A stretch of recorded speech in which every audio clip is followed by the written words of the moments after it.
Mountain Grandma is hosting a collaboration, and it's Christmas gifting. And I came up with Brownies. Really like her videos, and they're really neat people, and they live in Arizona. Just check them out. You'll be happy you did.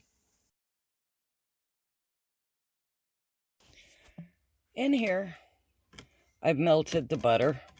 It's a 1 cube of butter, a 1/2 cup. And I'm just going to go ahead and add my pecan butter. I'm going to use the soft part because I really don't want the chunks of nuts in there. So I'm just going to use the real soft stuff in it. And I'm just going to pour it in. It can't hurt. And, you know, trying new things. Sometimes they just don't turn out right. But I really thought I could just chop these up small and put them in. And it didn't work that way. So this is going to go into my brownies too. Then I'm going to also be adding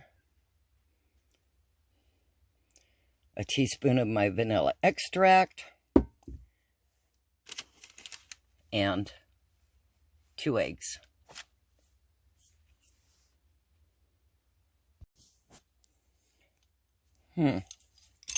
Okay, I added the nut butter to my butter. I've gone ahead and added the vanilla extract. All that's left now to add is 2 eggs. And, like I said, this brownie mix is very forgiving. I've added 3 eggs to it and put it in a long baking pan instead of the 8x8 pan, and it works just fine. You get more of a cake brownie that way.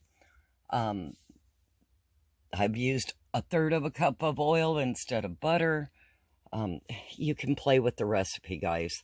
So it's very versatile. Okay, very forgiving recipe. Okay, so now I need to get the 2 eggs put in here. Then we'll be back to put the mix in. The 2 eggs have been added. Now I'm going to incorporate them, beat them in, and incorporate this very well before I add the brownie mix. Sorry about the lighting. I've got a horrible lighting in my kitchen. One of these days we'll figure out how we're going to do this. But now it looks pretty incorporated, I would say. Now we're going to add the brownie mix. And this is, I want to show this to you. Hang tight. In order to get 2 1/4 cup of brownie powder mix into the jar, what you're going to do is fill it, knock it down a little bit, and fill it to the rim again and knock it down. Okay? And that will give you your 2 1/4 cup. I didn't put this in a mixing bowl because I had to dirty the pan. Anyway, when I melted the butter, I figured, hey, so we'll save a bowl from having to wash. It'll be a clean bowl. Okay, so now you just stir this in. Just like that. And you can do it all at once or in a little bit. But there you go. Okay.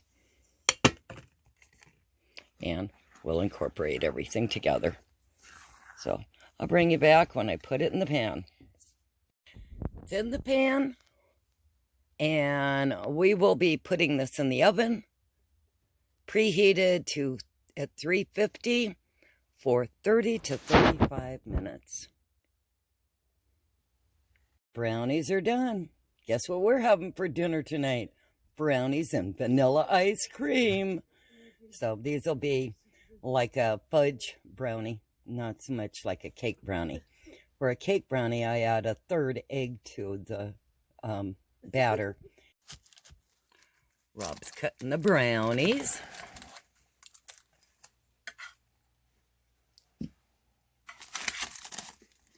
See, we got ice cream. Boy, he's hurrying. It's almost like he's just throwing it in the bowl, huh?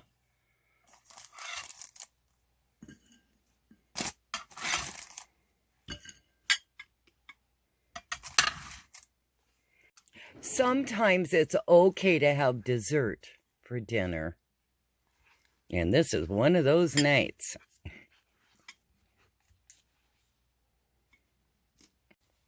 I'm sure it's delicious, guys, and we're about ready to go eat. Bye.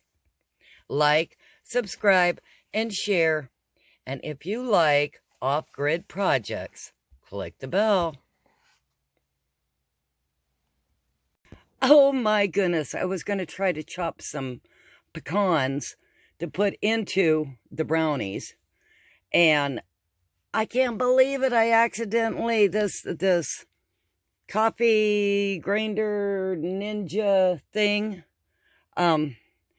actually turned it all into pecan butter.